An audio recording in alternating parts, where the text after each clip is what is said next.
Hola, buenos días. Soy la doctora Araceli Jacobo Vaca, del Servicio de Cardiología del Hospital Universitario, con especialidad en insuficiencia cardíaca y trasplante. El tema que vamos a tratar el día de hoy es precisamente insuficiencia cardíaca. Vamos a empezar el tema hablando de un poco de epidemiología. Reconocemos que la prevalencia de la insuficiencia cardíaca es extremadamente alto y se sitúa entre el 2 y el 3% de los casos en nuestro país. Aumenta drásticamente alrededor de los 75 años y llega a ser hasta un 10% de prevalencia en los grupos de mayor edad de 70 a 80 años. La insuficiencia cardíaca con fracción de eyección conservada es uno de los panoramas de la falla cardíaca y es común en pacientes de edad avanzada, en mujeres, hipertensos y diabéticos. En México se estima que existen alrededor de 750,000 pacientes afectados con una incidencia cercana al 10%, con lo cual se suman anualmente 75 casos nuevos más de falla cardíaca en nuestro país. Tiene una alta mortalidad y morbilidad, de un 30% a 4 años, y en pacientes con falla cardíaca severa se acerca al 50% de mortalidad anual. Es por eso que esta es una enfermedad altamente prevalente y es una enfermedad con una alta mortalidad. Por definición, es un síndrome en el que los pacientes presentan las siguientes características.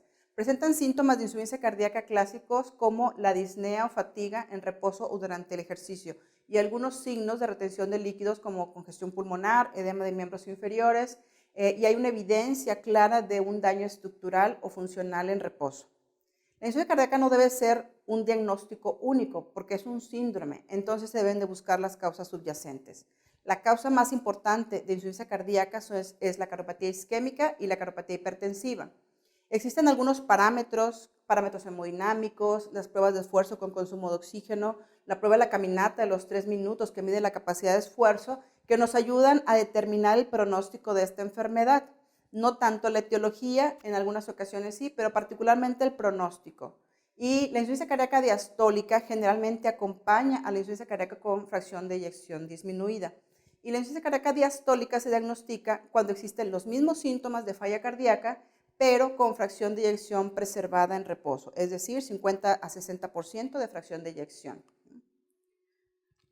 La etiología es múltiple, como comentaba, la enfermedad coronaria y la cardiopatía hipertensiva son las principales causas de falla cardíaca en todo el mundo, cercanas al 70% de las causas que lo ocasionan, seguido por algunas otras enfermedades como la enfermedad valvular, ya sea insuficiencia aórtica, insuficiencia mitral, estenosis mitral, que son las más frecuentes, que corresponden aproximadamente al 10% de los casos, las miocardiopatías, dilatada, hipertrófica, miocarditis, la miocardopatía restrictiva, que constituyen otros 10% aproximadamente.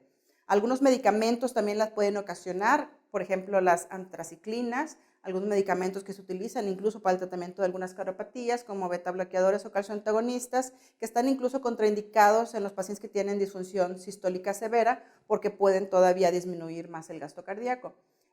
Sin embargo, hay algunos señalamientos que voy a hacer más adelante.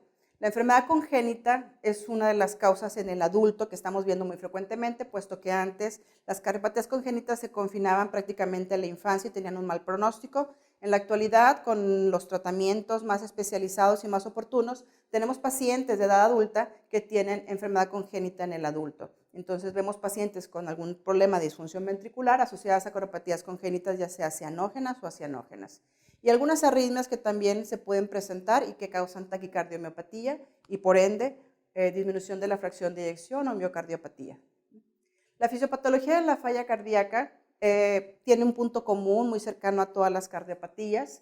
El sistema de renina-angiotensina-aldosterona es uno de los sistemas predominantes, sin embargo existen diferentes vías neurohormonales que ya cada vez se van conociendo y se determinando un poco mejor.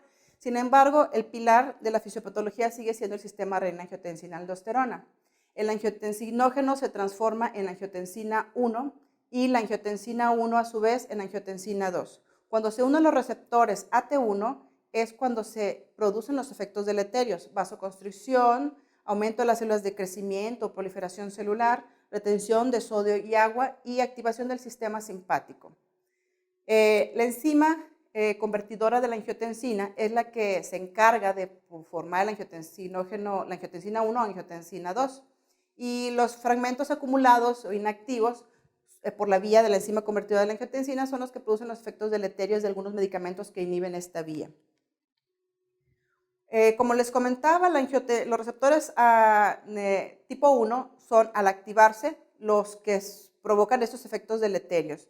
Sin embargo, hay algunos medicamentos que, como los antagonistas de los receptores de angiotensina, que hacen que la angiotensina 2 tenga mayor afinidad por los receptores AT2.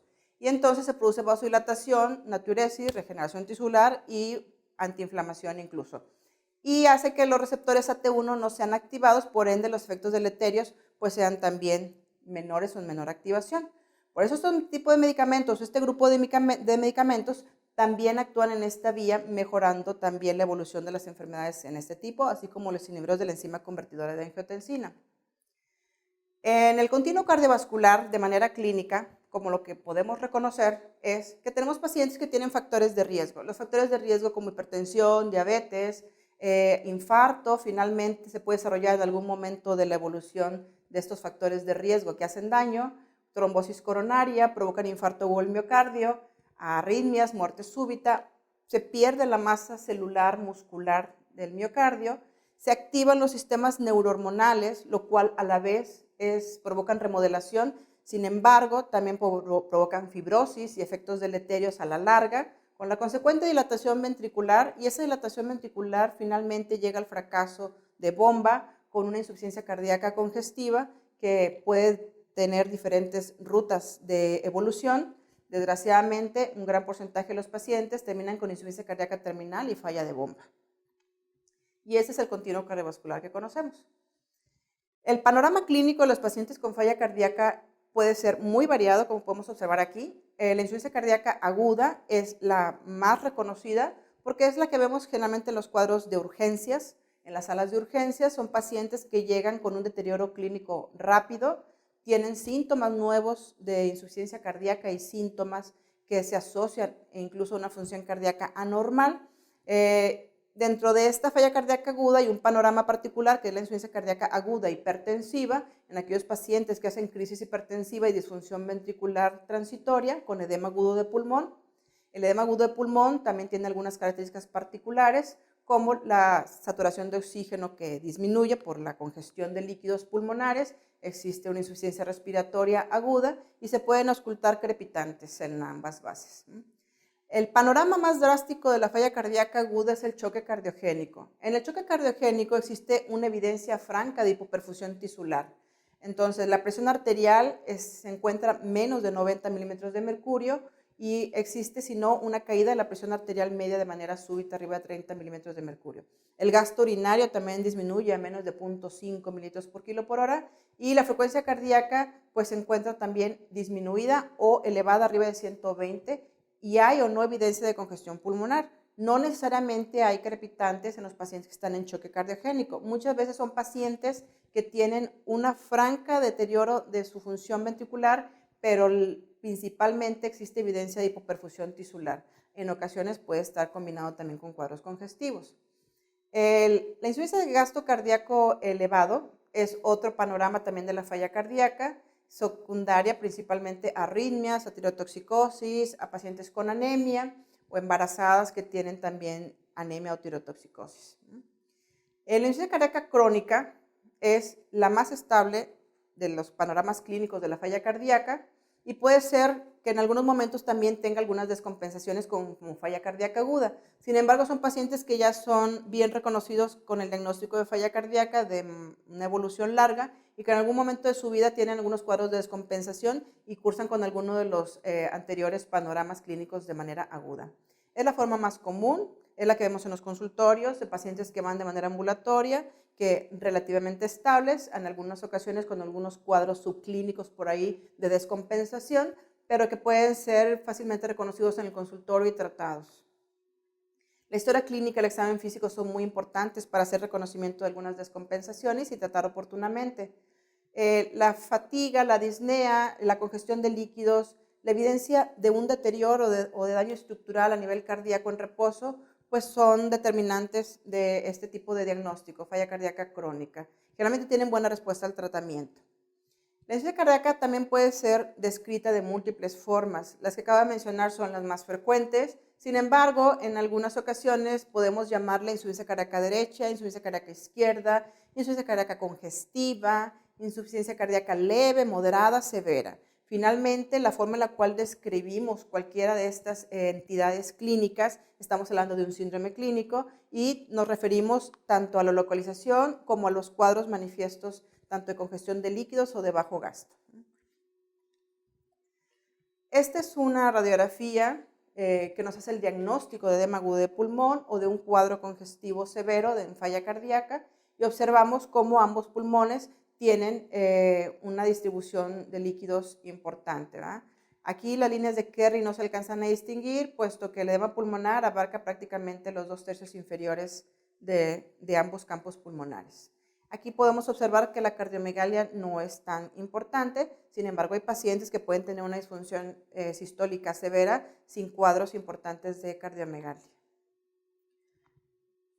Para hablar en términos clínicos y médicos y poder entender la limitación que tienen los pacientes para hacer algunas actividades físicas y que presentan disnea, se han realizado algunas clasificaciones. La más conocida es la clasificación de la insuficiencia cardíaca de acuerdo a la New York Heart Association, en la cual desde la clase 1 hasta la clase 4 se pueden ver la evolución de los pacientes en cuanto a la fatiga, la disnea, la limitación en sus actividades.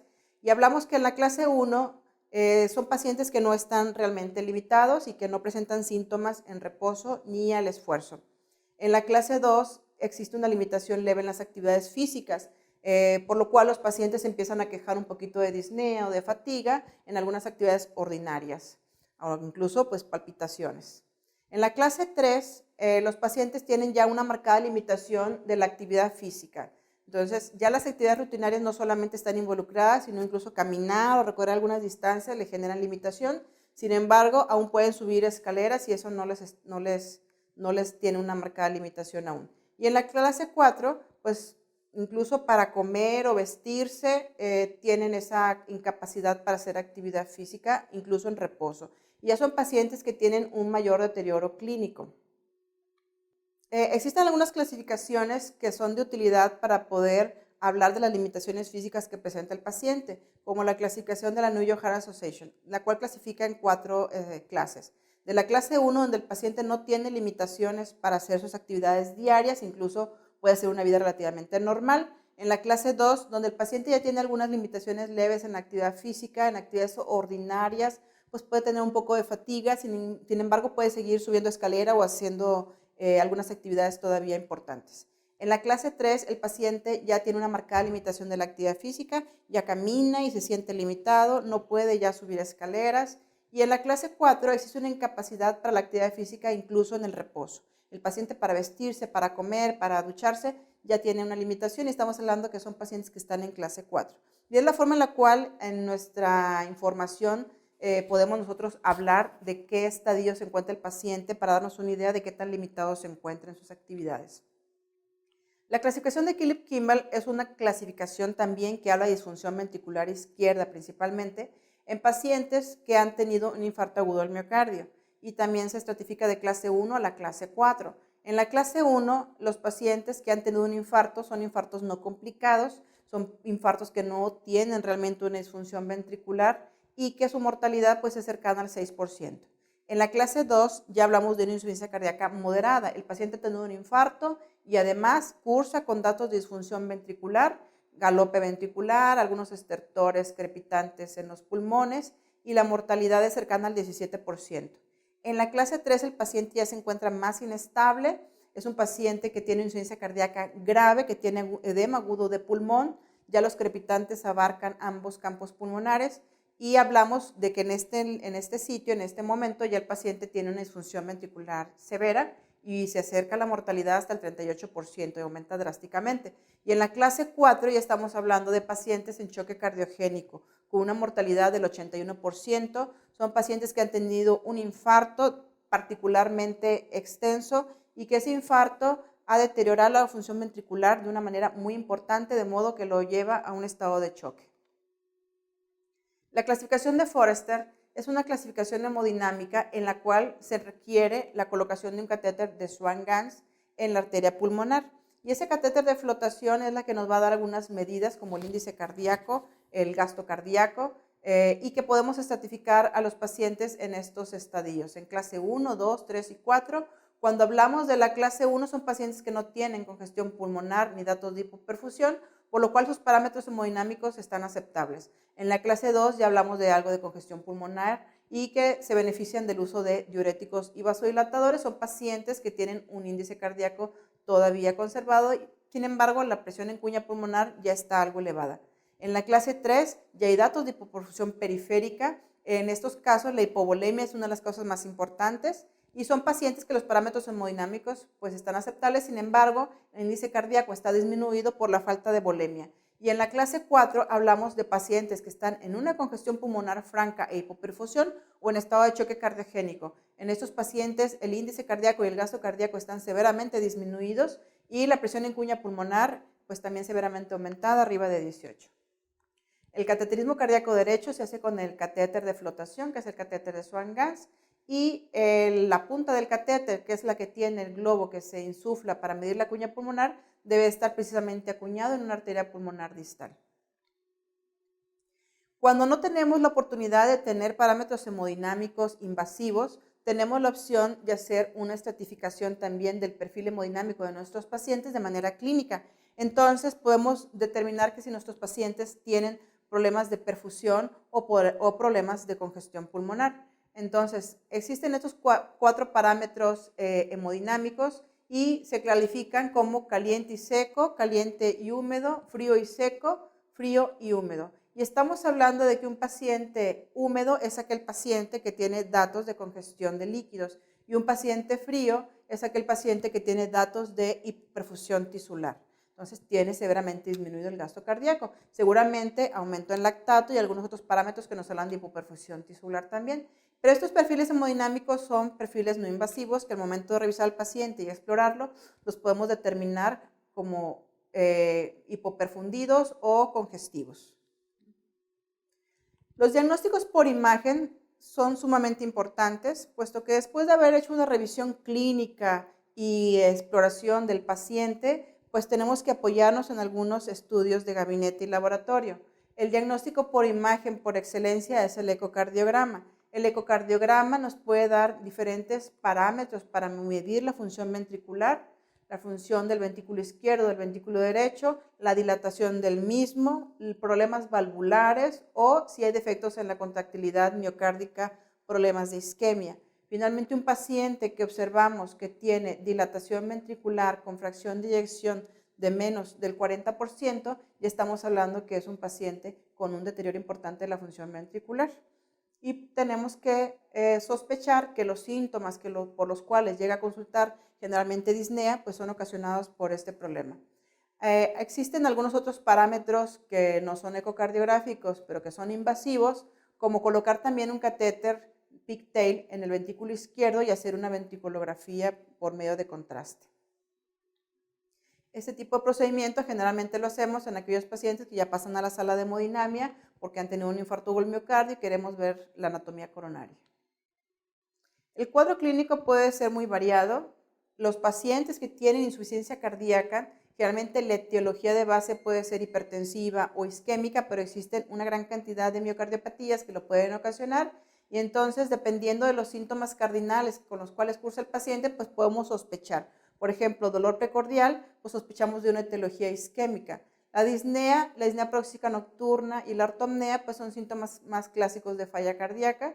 La tos o hemoptisis se puede presentar en aquellos pacientes que tienen estenosis mitral o un edema agudo pulmonar importante con hipertensión pulmonar. Cianosis, muy característica de los pacientes que tienen shunts de derecha a izquierda o cardiopatías congénitas cianógenas. Y algunas otras relacionadas a arritmias como las palpitaciones o datos de falla cardíaca derecha como el edema periférico, el dolor abdominal, la hepatalgia, e incluso cuando ya la cardiomegalia ha sido muy importante, pues puede haber cuadros de disfagia. Los síntomas de bajo gasto o de congestión son dos panoramas clínicos que se pueden determinar por del perfil hemodinámico que ya comentaba, pero los síntomas de la enfermedad de base también nos deben hacer sospechar de la etiología y entonces guiarnos por el estudio etiológico de estos pacientes.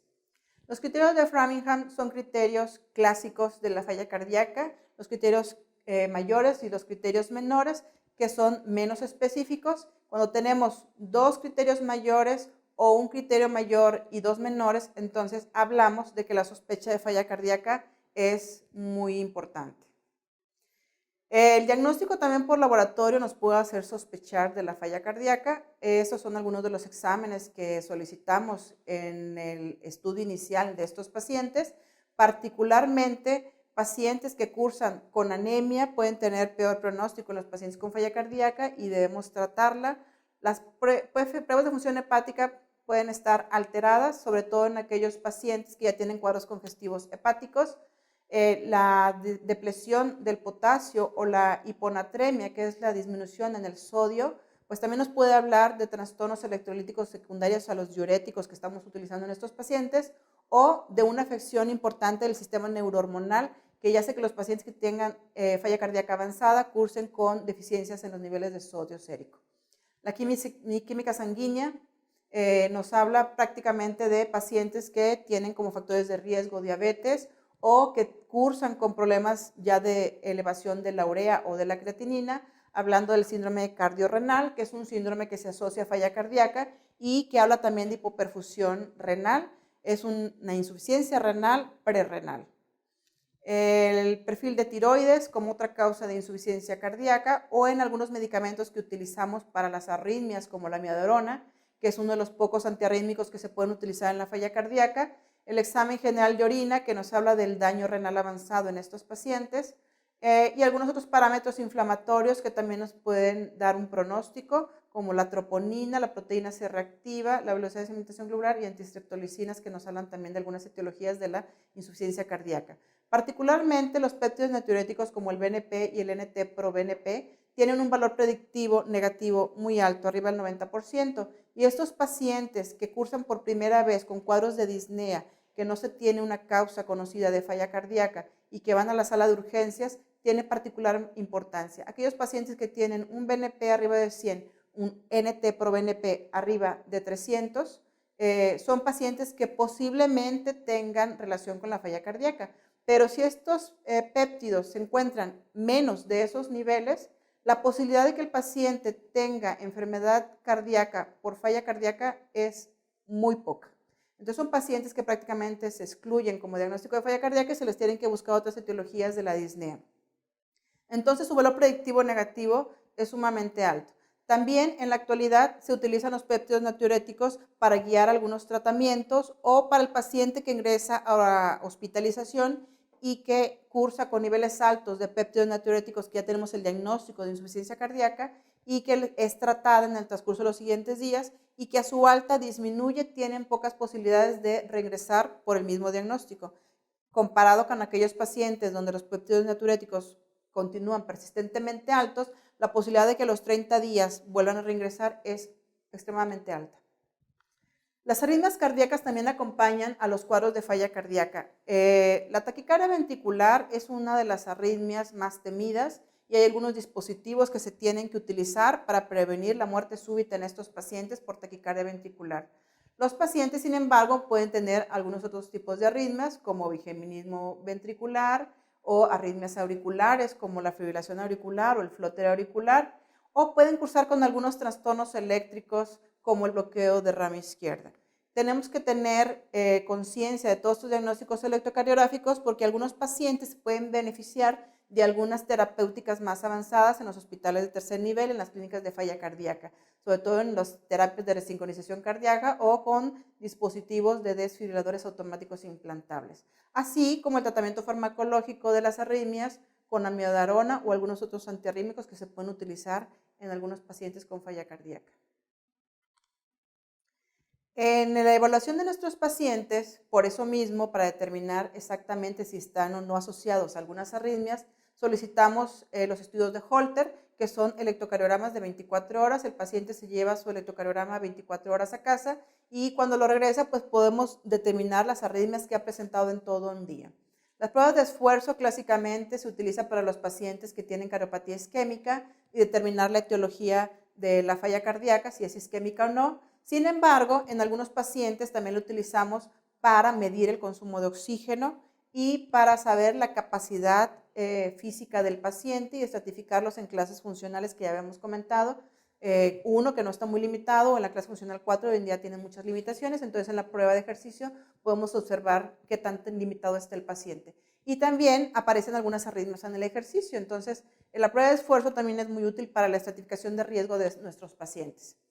El ecocardiograma, como ya comentaba, pues bueno, tiene una particular importancia debido a que pues ya determinamos exactamente el daño estructural con el cual cursa el paciente y ya podemos ahora sí, en un momento dado, estratificar en qué estadio lo vamos a colocar a nuestros pacientes. Los estadios A y B son estadios del American Heart que en sus últimas guías de tratamiento las colocó en este rubro. Sin embargo, sabemos que son dos estadios pues, prácticamente preventivos. En el estadio A son pacientes de alto riesgo de desarrollar insuficiencia cardíaca porque tiene condiciones o comorbilidades que las pueden desencadenar, pero no hay alteraciones estructurales ni funcionales identificables en el miocardio, ni en las válvulas, ni ningún daño estructural miocárdico. Entonces, no han mostrado signos y síntomas de falla cardíaca. Sin embargo, son pacientes con hipertensión, con diabetes, con obesidad, síndrome metabólico, y son pacientes que en este momento podemos hacer medidas preventivas para que no desarrollen finalmente un daño miocárdico progresivo. En el estadio B, el paciente ya tiene una enfermedad cardíaca estructural y que está fuertemente asociada al desarrollo de falla cardíaca, pero tampoco ha desarrollado síntomas de falla cardíaca. ¿Cuál es la manera más importante de evitar que este paciente desarrolle falla cardíaca? Pues obviamente si tenemos ya un daño estructural, pues tratar de revertirlo. Por ejemplo, un paciente con hipertensión arterial que ya tiene un daño estructural porque tiene hipertrofia ventricular, entonces debemos de dar los medicamentos que inhiben ese remodelado ventricular para evitar que finalmente ese miocardio siga dilatándose y que en un momento dado caiga en falla cardíaca. O el paciente que ya tuvo un infarto agudo del miocardio, hay que tratar de revascularizarlo de manera oportuna para que la función ventricular no se deteriore después de un infarto y no desarrolle falla cardíaca. Entonces son dos panoramas de la falla cardíaca donde todavía los síntomas clínicos no aparecen. Y posteriormente tenemos el estadio C y el D. En el estadio C ya son pacientes que tienen síntomas de falla cardíaca o que han tenido en el pasado algunos síntomas de falla cardíaca y que existe un daño estructural miocárdico subyacente. Son pacientes que ya tienen el síndrome, como ya hemos comentado, disnea o cuadros congestivos, y en el ecocardiograma ya determinamos que existe un daño estructural importante. Algunos pacientes son asintomáticos porque ya tienen tratamiento previo. Sin embargo, pues bueno, en este estadio de la enfermedad es donde podemos hacer mayores intervenciones farmacológicas en nuestros pacientes, porque ya sea que tiene síntomas previos o que en la actualidad los presentas, debemos de tener ajustes de los medicamentos farmacológicos para poder llegar a las dosis óptimas de los mismos. Y en este rubro también, en este estadio, hay pacientes que se benefician de la terapia de resincronización cardíaca o de dispositivos como desfibriladores.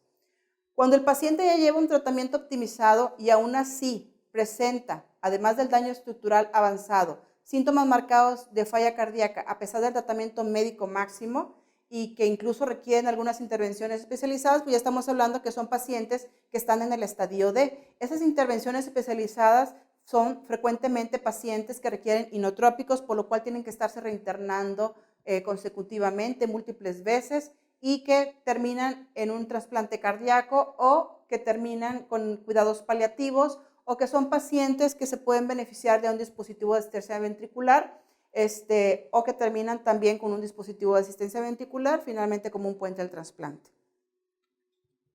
Los objetivos del tratamiento es particularmente mejorar la sobrevida. Sin embargo, sabemos que aún y con todo el arsenal farmacológico que tenemos, no se ha logrado disminuir significativamente hasta hace poco, en los últimos años, la sobrevida de nuestros pacientes. Y los pacientes con falla cardíaca siguen teniendo una alta mortalidad, sobre todo aquellos que tienen clase funcional 4 o que están en estadio D.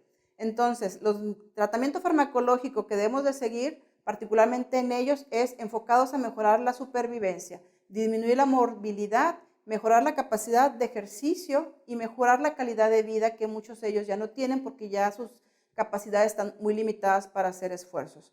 Los cambios neurohormonales son parte de la base del tratamiento de la falla cardíaca. Sin embargo, pocos medicamentos han logrado un impacto significativo en los cambios neurohormonales.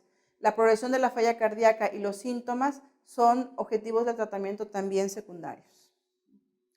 El tratamiento no farmacológico, aunque son situaciones básicas y fácilmente de hacer en casa, son situaciones que debemos de decirle al paciente que debe de realizar, porque muchas de estas situaciones, si las llevamos a cabo correctamente, puede evitar internamientos. Y cada vez que un paciente se interna por falla cardíaca, la posibilidad de recaída es mayor y la mortalidad también aumenta. Entonces, debemos de educar a nuestros pacientes en reconocer los síntomas de la falla cardíaca y las causas. Pesarse diariamente y tener flexibilidad, deben de conocer las dosis de los diuréticos y cómo se deben de utilizar y los efectos secundarios que le pueden provocar. Fomentar el apego al tratamiento, evitar algunos hábitos nocivos y el paciente debe de conocer su pronóstico, porque eso también hará que el paciente tenga un mayor apego a sus tratamientos y siga al pie de la letra todas las indicaciones. El tratamiento prescrito, tanto efectos farmacológicos, dosis, frecuencia de administración, efectos secundarios, son algunas situaciones que también debe de conocer el paciente, porque hay algunas cuestiones que pueden suceder, como por ejemplo la presentación de calambres en aquellos pacientes que tienen altas dosis de furosemida o de diurético y que el paciente pues debe saber que tiene que tomar algún suplemento de potasio y reconocer ese efecto secundario como tal.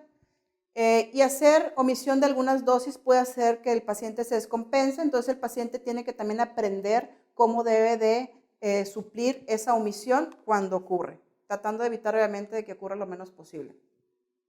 Los hábitos nocivos, exceso de líquidos en la ingesta, exceso de alcohol o el consumo de alcohol, el peso, nutrición, sobre todo en aquellos pacientes caquécticos, es de suma importancia. La caquexia es un indicador predictivo negativo independiente de la falla cardíaca, quiere decir que por sí solo aumenta la mortalidad de nuestros pacientes. Entonces deben ser pacientes que también se les debe hacer una evaluación nutricional.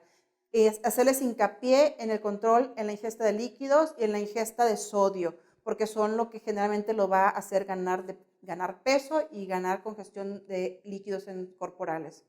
El ejercicio es recomendado a comparación a como muchos pacientes lo creen o lo piensan, o incluso hasta algunos colegas lo piensan. El ejercicio no está contraindicado en los pacientes a menos que estén en clase funcional 4 en choque cardiogénico y que estén con inotrópicos. Son las únicas indicaciones en las cuales no. Y debemos de fomentar a nuestros pacientes de que deben de hacer ejercicio. Una actividad diaria que no induzca síntomas es recomendable, sobre todo en aquellos pacientes que están en clase funcional 2 o 3 y que están hasta cierto punto estables. Para eso existen las clínicas de rehabilitación cardíaca que también nos pueden apoyar. Ya pasando a lo que es el control de los factores de riesgo en el estadio A, pues el control de la hipertensión arterial, diabetes, manejo de la aterosclerosis, son 3 puntos preventivos que se deben de realizar en estos estadios, así como en el estadio B que comentaba, la revascularización oportuna en aquellos pacientes con infarto agudo al miocardio. En los pacientes en estadio C o incluso en el estadio B, ya podemos ir utilizando algunos de los medicamentos que mejoran la supervivencia en los pacientes y que mejoran el remodelado ventricular. Y la primera línea de tratamiento son los inhibidores de la enzima convertidora de angiotensina. Estos medicamentos llegaron para quedarse en los 80s y son medicamentos que alivian los síntomas y mejoran el estado clínico de los pacientes, reducen el riesgo de muerte y de hospitalización. Este tratamiento es básicamente reconocido como un tratamiento antihipertensivo y los pacientes que tienen insuficiencia cardíaca son pacientes particularmente que la presión arterial ya no la tienen alta e incluso pueden estar ligeramente hipotensos. Entonces, para poder iniciar este tipo de medicamentos debemos de hacerlo con dosis muy bajas, seguidas por aumentos graduales que pueden ser cada 2 o 3 semanas en pacientes que lo han tolerado de manera aceptable y que no presentan síntomas de hipotensión. La respuesta clínica puede requerir de varias semanas o incluso meses, sin embargo, son uno de los pilares del tratamiento de la falla cardíaca. Debemos de monitorizar la función renal, el potasio, porque pueden aumentar los azoados o puede aumentar los niveles de potasio y se evalúan cada 2 semanas al inicio del tratamiento, posteriormente se van espaciando si no tienen este efecto colateral asociado. La tos es la causa más común o la razón más común para la suspensión del tratamiento a largo plazo. Aquellos pacientes que tienen una tos no productiva, tipo cosquilleo persistente y molesto, y que es una tos muy intensa, pues bueno, son pacientes que son tributarios a suspensión de los inhibidores de la ECA y que se pueden utilizar antagonistas de los receptores de angiotensina o ARA2. Cuando se suspende el tratamiento con los inhibidores de la ECA, pues los síntomas desaparecen alrededor de las 2 semanas. Entonces, los bloqueadores de los receptores de angiotensina 2 son otra alternativa, no son, son tan eficientes como los inhibidores de la ECA y no son inferiores en cuanto a los efectos clínicos, hablando de la disminución en la supervivencia. Perdón, ya me equivoqué. ¿Esta la puedo seguir? ¿Puedo quedarme ahí? Aquí, sí, aquí. Bueno, aquí. Okay. En esta diapositiva. ¿Sí? Bien. ¿La empiezo? Sí, claro. Bueno. Ok. Los bloqueadores de los receptores de angiotensina 2 son la alternativa a los inhibidores de la ECA en aquellos pacientes que no lo han tolerado adecuadamente, y la angiotensina 2 tiene los efectos tan parecidos como los inhibidores de la enzima convertidora. Disminuyen la mortalidad, disminuyen las hospitalizaciones y por tanto mejoran la supervivencia en estos pacientes. La angiotensina 2, como comentaba al principio, tiene preferencia selectiva por los receptores AT1 y al ser bloqueados estos receptores de la angiotensina 2, entonces lo que vamos a provocar es que los receptores tipo 2 pues se activen, que son los que tienen los efectos benéficos. Y los receptores AT1 pierden la sensibilidad a la activación. Actúan entonces con el sistema renina-angiotensina-aldosterona, bloqueando las acciones de la angiotensina 2 mediadas por el receptor AT1. Y permiten, por tanto, que la angiotensina 2 libre circulante se pueda ligar a los receptores AT2, haciendo sus efectos benéficos. Los bloqueadores de los receptores de angiotensina 2 se recomiendan en pacientes con síntomas de falla cardíaca previos o actuales y que tienen fracción de eyección reducida, que son intolerantes a la enzima convertidora de angiotensina por sus efectos que ya comentaba. También, no solamente por la tos, hay pacientes que usan inhibidores de la enzima convertidora de angiotensina y que pueden cursar con angioedema, que es un efecto colateral grave de los inhibidores de la enzima convertidora de angiotensina. Por lo tanto, los bloqueadores de receptores AT2 son una opción. La segunda línea de tratamiento son los bloqueadores beta-adrenérgicos. Estos actúan principalmente inhibiendo los efectos adversos del sistema nervioso simpático en pacientes con falla cardíaca. Atenúan los síntomas de falla cardíaca, mejoran el estado clínico de los pacientes, disminuyen también el riesgo de muerte y hospitalización. Algunos pacientes se benefician particularmente de este tipo de fármacos, disminuyendo la producción de arritmias y el deterioro clínico de estos pacientes e incluso la muerte súbita. El tratamiento se inicia también a dosis muy bajas, como comentaba con los fármacos previos, cuidando particularmente la presión arterial y la frecuencia cardíaca, y se sigue un aumento gradual en la dosis hasta que se alcanzan las dosis óptimas recomendadas, que voy a comentar más adelante. Son pacientes que son también indicación de primera línea para el tratamiento de la falla cardíaca. Los aumentos pueden ser planeados. En algunas ocasiones, si se presenta algún efecto secundario, pues se puede retrasar el aumento de la dosis, pero regularmente se trata de que esta progresión de los tratamientos sea de manera continua para que la respuesta clínica no se retrase más. También puede necesitar de varios meses de este tratamiento médico para que pueda obtener resultados tanto en parámetros de supervivencia como de hospitalizaciones o incluso en algunos parámetros hemodinámicos y estructurales. Si los síntomas no mejoran, el tratamiento a largo plazo debe de mantenerse para disminuir todos estos eventos clínicos mayores. Después de una optimización del estado de volemia y cuando un paciente ha tenido una descompensación por falla aguda y que se ha tenido que discontinuar el beta bloqueador, se debe de iniciar lo más pronto posible en pacientes estables o cuando ya no tienen inotrópicos y se dan de alta, que no se vayan sin beta bloqueadores a su casa, aunque sea con dosis particularmente pequeñas. Los diuréticos son los medicamentos más conocidos en la historia de la falla cardíaca. Refieren los pacientes una mejoría significativa desde el momento en que reciben un diurético.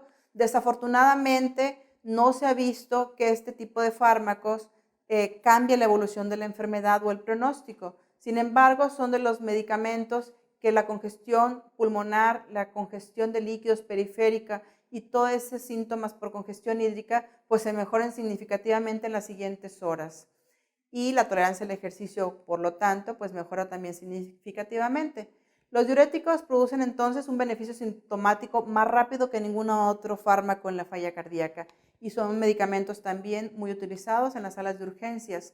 Alivian todos estos cuadros congestivos sin requerir tanto tiempo como otros medicamentos que requieren meses o semanas. Las dosis deben de ser graduales, evitando también un fracaso renal o la excesiva pérdida de potasio por la diuresis. Se recomienda que el paciente baje de medio kilo a 1 kilo cuando se inicia un diurético de un día a otro. El inhibidor de la ECA, solo o en combinación con medicamentos retenedores de potasio como la espironolactona, pueden prevenir la depleción de potasio en estos pacientes que utilizan diuréticos perdedores de potasio. Cuando la diuresis es inadecuada para mejorar los cuadros congestivos, entonces el régimen de diuréticos se debe de escalonar. Aquellos pacientes que utilizan dosis orales de medicamentos y que ya la absorción intestinal probablemente está deteriorada o la dosis no es significativa, pues se debe de aumentar la dosis hasta dosis máximas de un diurético de ASA, como 320 miligramos de furosemida diarios, por ejemplo, o cambiarlo a dosis intravenosa de furosemida y añadirle incluso algún otro diurético no de ASA, como un diurético tiacídico, y podemos también incluso poner o administrar diuréticos en infusión continua de un diurético de ASA cuando tenemos resistencia a los diuréticos. El tratamiento digital es otro tratamiento que también tiene muchos años en nuestro arsenal farmacológico. En los últimos años ha perdido un poco de popularidad, sin embargo, la digital todavía se utiliza en algunos casos. Es un inhibidor de la bomba de sodio-potasio ATPasa, aumenta la contractilidad miocárdica, mejora la sensibilización de los vasoreceptores y se cree que reduce la activación simpática, disminuyendo la secreción de renina al decrecer la reabsorción de sodio tubular. Sin embargo, no es un inotrópico realmente importante. Es de una utilidad muy débil en la falla cardíaca. Sin embargo, por no tener una atenuación del sistema neurohormonal importante, pues bueno, no mejora significativamente la supervivencia. En pacientes que tienen falla cardíaca, a pesar del tratamiento crónico con los tratamientos base que son IECA, betabloqueadores o ARA2 y diurético, se puede utilizar o agregar también un digital. En casos de fibrilación auricular es donde particularmente tienen importancia en el control del ritmo de la fibrilación auricular. Los pacientes pueden mejorar en el transcurso de los siguientes meses, mejoran los síntomas de falla cardíaca y la calidad de ejercicio, la calidad de vida en estos pacientes. En eso sí se puede observar alguna pequeña diferencia con el uso de los digitálicos. Antagonistas de la aldosterona son el tercer pilar del tratamiento de la falla cardíaca. Tanto la espironolactona como la eplerenona son los dos antagonistas de la aldosterona que tenemos como una opción farmacológica en estos pacientes. También disminuyen la mortalidad hasta un 30% a 2 años en los estudios clínicos que se han analizado con estos dos fármacos. Y la aldosterona, pues es una hormona que sabemos que estimula la fibrosis perivascular, intersticial y miocárdica y favorece la hipertrofia y la fibrosis y facilita las arritmias. Por tanto, los medicamentos que antagonizan su actividad pues tienen el efecto contrario. Así disminuye el riesgo de muerte y hospitalización al usar estos fármacos y en un 10% de nuestros pacientes aparecen algunos efectos colaterales, particularmente los hombres se quejan, aunque las mujeres también, de ginecomastia y algunas alteraciones menstruales. La ginecomastia en los hombres puede ser una ginecomastia dolorosa, que pues nos puede hacer que en lugar de utilizar espironolactona tengamos que utilizar la otra opción, que es la eplerenona, que tiene estos efectos secundarios en menor incidencia. La disminución de la libido es otro de los efectos secundarios colaterales por bloqueo de los receptores androgénicos. Y la hipercalemia se puede compensar cuando lo combinamos con algunos otros fármacos como la furosemida o los diuréticos perdedores de potasio. Sin embargo, al combinarlos con IECAS o ARA2 o con espironolactona, pues la hipercalemia se puede precipitar, sobre todo en aquellos pacientes que ya tienen algo de falla renal. Hay otros medicamentos que son exclusivamente en algunos grupos de pacientes, como por ejemplo la combinación de hidralacina con nitratos. Esta combinación se recomienda para mejorar también el resultado de los pacientes, pero son en aquellos estudios donde se hicieron con afroamericanos que tenían síntomas moderados a severos de falla cardíaca y que ya tenían el tratamiento óptimo con IECA, betabloqueador y diurético. En estos pacientes se vio, particularmente en este grupo de pacientes afroamericanos, que esta combinación también podría mejorar la mortalidad y disminuir las hospitalizaciones. Hay un grupo de medicamentos que en los últimos años, desde el 2016, se añadieron a la terapia farmacológica de la falla cardíaca. Uno de ellos es la ivabradina. La ivabradina es un medicamento que reduce el riesgo de hospitalización por falla cardíaca en pacientes en ritmo sinusal, con una fracción de eyección menos de 35%, y en pacientes que tienen frecuencia cardíaca arriba de 70, es indicado administrar ivabradina, sobre todo si estos pacientes continúan con síntomas a pesar del tratamiento beta bloqueador. Y si a pesar del tratamiento beta bloqueador continúan con una frecuencia cardíaca arriba de 70, son pacientes que son candidatos a utilizar ivabradina. El IECA y ARA2 y antagonistas de la aldosterona son medicamentos que deben también estar ya presentes antes de pensar en añadir ivabradina como siguiente fármaco para la falla cardíaca. Cuando hablamos de todo este grupo de medicamentos, incluyendo la hidralazina en nitratos en pacientes afroamericanos, vemos como la reducción en la mortalidad es muy importante en este grupo de medicamentos, y el número de pacientes a tratar para disminuir la mortalidad también no es muy alta. Sin embargo, tanto la reducción en la mortalidad como la reducción en las hospitalizaciones no ha permitido que los pacientes con falla cardíaca terminen con unas sobrevidas tan importantes como quisiéramos.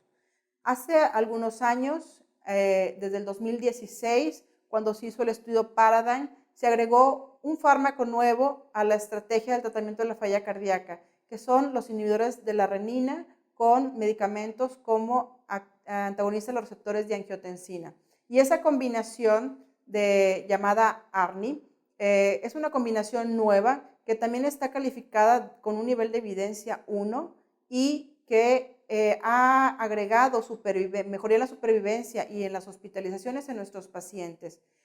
Aún no está por definir o aún está pendiente en las siguientes guías, probablemente lo vamos a conocer, en qué momento debemos de agregar este tipo de fármacos. Probablemente en la actualidad, en aquellos pacientes que tienen falla cardíaca con fracción de eyección disminuida, los pacientes que no responden bien a IECAs o que tienen efectos secundarios a los mismos IECA y bloqueadores de receptores de angiotensina, sea una opción, aun si continúan sintomáticos, cambiarlos a este grupo de pacientes. Sin embargo, todavía no tenemos clara la idea que incluso a lo mejor los siguientes estudios por venir, los pacientes que tienen fracción de eyección preservada también van a ser candidatos a utilizar este tipo de medicamentos. Bueno, el estudio Paradigm en el 2016 determinó que este grupo de medicamentos llamados ARNIs, comparados con los inhibidores de la inhibidores de la enzima convertidora de angiotensina, tenían un mayor impacto en la mortalidad y en la morbilidad de nuestros pacientes con falla cardíaca. De modo que los pacientes que utilizaron un ARNI presentaron una disminución en la mortalidad de causas cardiovasculares hasta en un 20% y hospitalizaciones por falla cardíaca hasta en un 21% de reducción de riesgo. Los pacientes que utilizaron este tipo de medicamentos también tuvieron un impacto en todas las causas de muerte hasta en un 16%.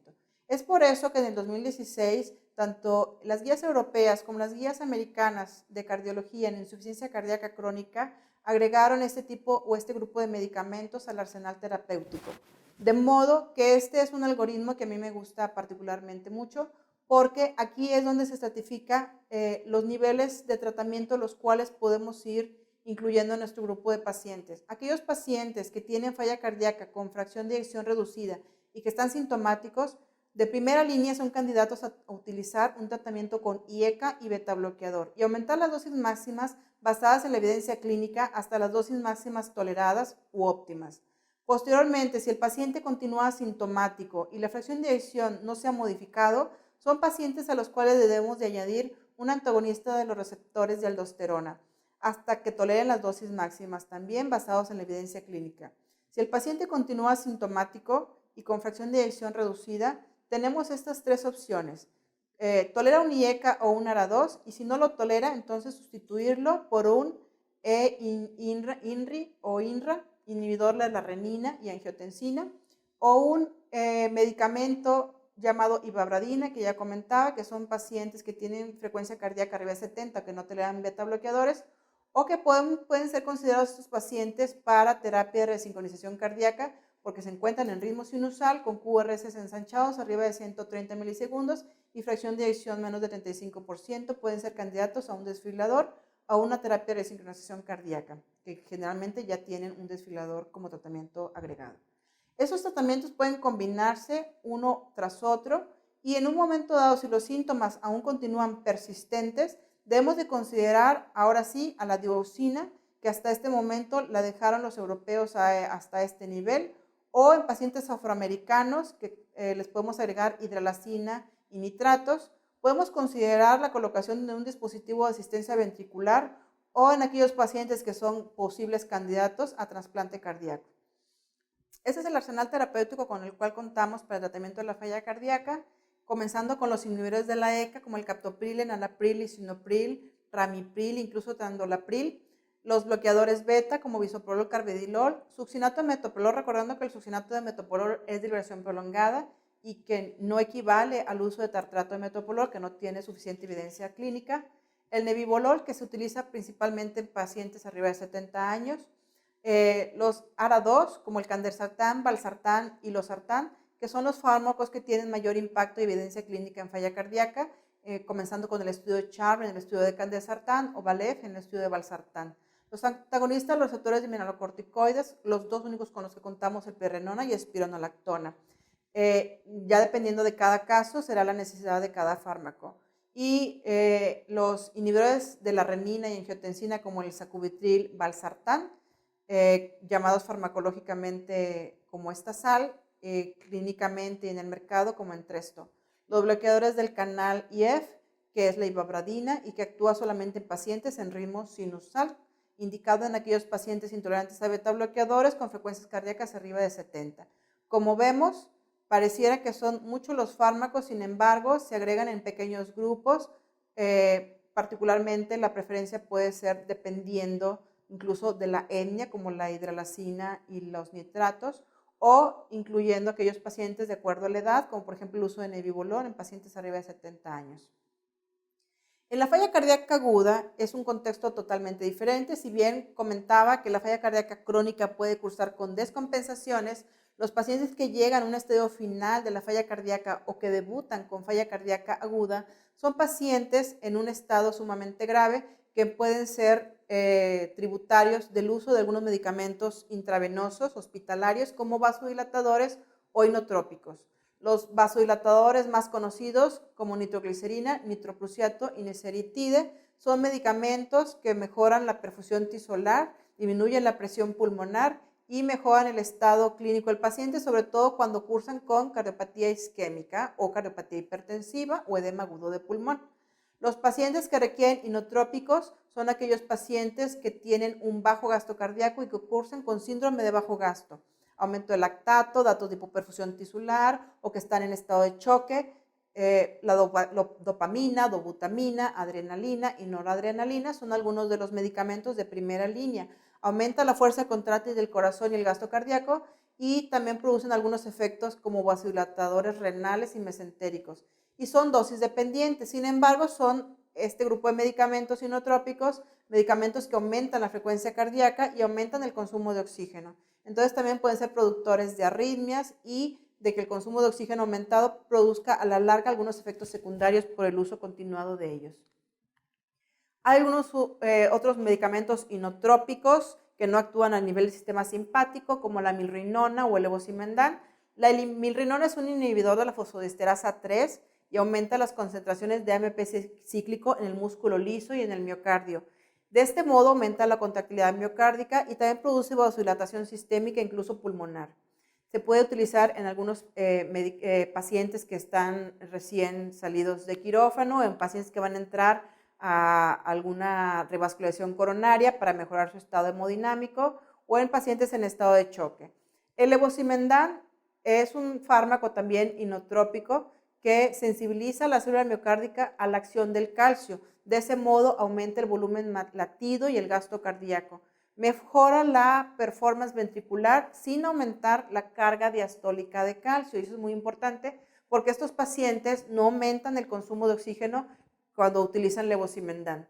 Se disminuye la presión en cuña pulmonar, la disnea y la fatiga, por eso los efectos hemodinámicos de este fármaco son prácticamente inmediatos. Sin embargo, con el tiempo se van disminuyendo progresivamente el efecto y los pacientes deben de recibir algunas otras opciones terapéuticas para poder sobrellevar la carga de pronóstico de esta enfermedad. Comparado con dobutamina, el levosimendan mejora particularmente los parámetros hemodinámicos y disminuye la mortalidad en mayor porcentaje que la dobutamina comparado en estudios a 6 meses. Sin embargo, el levosimendan tiene algunas situaciones en las cuales no se puede utilizar, por ejemplo, en estenosis aórtica, en falla renal aguda o falla hepática severa, pacientes que tienen una hipotensión muy marcada, como es un medicamento vasodilatador, posiblemente van a hipotensar más y entonces no sea bien tolerado y tengamos consecuencias también del uso del levosimendan. Entonces tienen que ser pacientes francamente seleccionados, generalmente en áreas de cuidados intensivos o unidades de cuidados coronarios o de urgencias. El otro tratamiento no farmacológico de la falla cardíaca es el tratamiento con resincronización cardíaca y el uso de desfibriladores. Los marcapasos tricamerales demostrados en pacientes con fracción de eyección menos de 35%, criterios de asincronía ventricular con QRS arriba de 120 milisegundos, que se encuentran en clase funcional 3 o 4, a pesar del tratamiento médico óptimo, se ha demostrado que mejoran los síntomas, las hospitalizaciones, incluso la mortalidad. Mejoran la capacidad de esfuerzo de los pacientes y la clase funcional. Por ese modo, algunos pacientes que son candidatos y que cuentan con estas características, se considera que las terapias de resincronización pues, pueden ser útiles para este grupo de pacientes. También se combina con desfibriladores para evitar la muerte súbita y de ese modo también disminuir la mortalidad por esta causa. El desfibrilador puede ser utilizado como prevención primaria de muerte súbita, es decir, aquellos pacientes que nunca han tenido un arresto cardíaco, pero particularmente la cardiopatía isquémica que tiene una disfunción ventricular importante, sobre todo en aquellos pacientes que ya cursaron con algún infarto al miocardio, pero ya pasaron más de 40 días y que tienen una fracción de eyección menos de 30%, pues son pacientes que son candidatos también a la colocación de un desfibrilador como prevención primaria. Ahora, como prevención secundaria, pues son pacientes que ya tuvieron una taquicardia ventricular y que se documentó o que se hizo un estudio electrofisiológico y que, pues bueno, hay que ponerles también un desfibrilador, colocárselos de manera como prevención secundaria, que son en estos casos. Taquicardia ventricular, fibrilación ventricular, ya sea sostenida o no sostenida, o que se induce por un estudio electrofisiológico. Ese es un marcapasos bicameral, es un marcapasos que tiene la bombilla del desfibrilador en el ventrículo derecho, en la punta del cable ventricular. Sin embargo, también aquí hay un cable auricular que es el que puede dar un ritmo de sincronía aurículo-ventricular, o sea, estimula la aurícula y estimula el ventrículo, sobre todo en aquellos pacientes que cursan también con bradicardias o que se quiere mantener la sincronía aurículo-ventricular, es recomendable de 2 cables. Sin embargo, se puede colocar solamente la bobina en el ventrículo derecho, que es la bobina del desfibrilador, solamente como tratamiento para la taquicardia ventricular y la fibrilación ventricular. Los dispositivos de asistencia ventricular en aquellos pacientes en estadio D también son una alternativa en los hospitales de tercer nivel. El balón intraórtico de contrapulso se puede colocar en la sala de hemodinamia, no conlleva un riesgo mayor comparado con otro tipo de asistencias. Sin embargo, en los pacientes en estado de choque puede disminuir la mortalidad de manera significativa. El balón intraórtico de contrapulso se coloca en la arteria femoral y de ese modo llega a la aorta y el balón se insufla para poder dar aporte coronario con mayor intensidad al miocardio. Otros tipos de asistencia ventricular como el Novacor, Abiomed, Oratec, Harmite son asistencias ventriculares de mediana, corta y larga estadía. Pueden ser uni o biventriculares de flujo pulsátil o flujo continuo axial y pueden ser intracorpóreos o extracorpóreos, paracorpóreos, de corta estadía como comentaba o de larga estadía, o incluso hay algunas terapias como estas dos últimas que pueden ser como terapias de destino. En pacientes que no son candidatos a trasplante se pueden utilizar como terapias de destino, en pacientes que son candidatos a trasplante como un puente a trasplante o a la recuperación también, cuando pensamos, como en el caso de las miocarditis, que el paciente tiene una alta posibilidad de recuperación y se pueden colocar este tipo de asistencias ventriculares, sobre todo las de corta estadía o estadía intermedia, para puente a la recuperación. Estas son dos muestras de dispositivos de asistencia ventricular. El Abiomed, que es una asistencia ventricular extracorpórea y de corta estadía, puede ser biventricular y generalmente el paciente, pues bueno, depende de esta consola y tiene que estar postrado en cama hasta su retiro.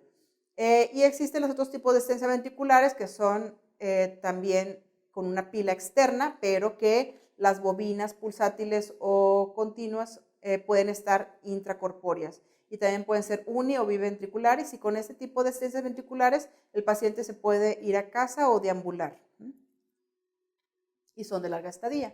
Cuando el paciente ya no es candidato a mejorar el tratamiento farmacológico porque a pesar de requerir dosis altas o ya no es tolerable el tratamiento farmacológico y que ya tenemos otras opciones de tratamiento como inotrópicos, dispositivos de asistencia ventricular, terapia de sincronización y aún así el paciente no mejora, la última línea de tratamiento es el trasplante cardíaco. El trasplante cardíaco debe tener ciertas características o indicación, tanto clínicas, ecocardiográficas como hemodinámicas, y si el paciente cuenta con algunas de esas características y no tiene contraindicaciones para el trasplante cardíaco, pues también es una opción terapéutica para estos pacientes. Sin embargo, es la última línea de tratamiento y recordar que el trasplante cardíaco, pues bueno, es una condición en la cual se requiere de una donación, por lo cual tampoco no es un tratamiento altamente disponible. Las contraindicaciones para el trasplante cardíaco absolutas son múltiples. Cuando un paciente ingresa al programa de trasplante cardíaco, se deben de determinar que ese paciente realmente requiere un trasplante. Sin embargo, también debemos ser conscientes que ese paciente no tenga contraindicaciones absolutas para el trasplante cardíaco y que de ese modo pues, no se pueda realizar. La más temible pues, es la hipertensión pulmonar irreversible. Hay pacientes con falla cardíaca que desarrollan hipertensión pulmonar, pero que finalmente con algunos medicamentos vasodilatadores pues pueden revertirla y disminuirla. Y esos pacientes todavía son candidatos. Pero cuando la hipertensión pulmonar, a pesar de una acción farmacológica vasodilatadora, no es reversible, pues se convierte en una contraindicación absoluta para el trasplante cardíaco, así como algunas otras enfermedades de mal pronóstico que también la pueden contraindicar. Y esa sería finalmente la última etapa del tratamiento de la falla cardíaca, con la cual concluyo yo mi presentación, agradeciéndoles la atención prestada a este tema. Gracias.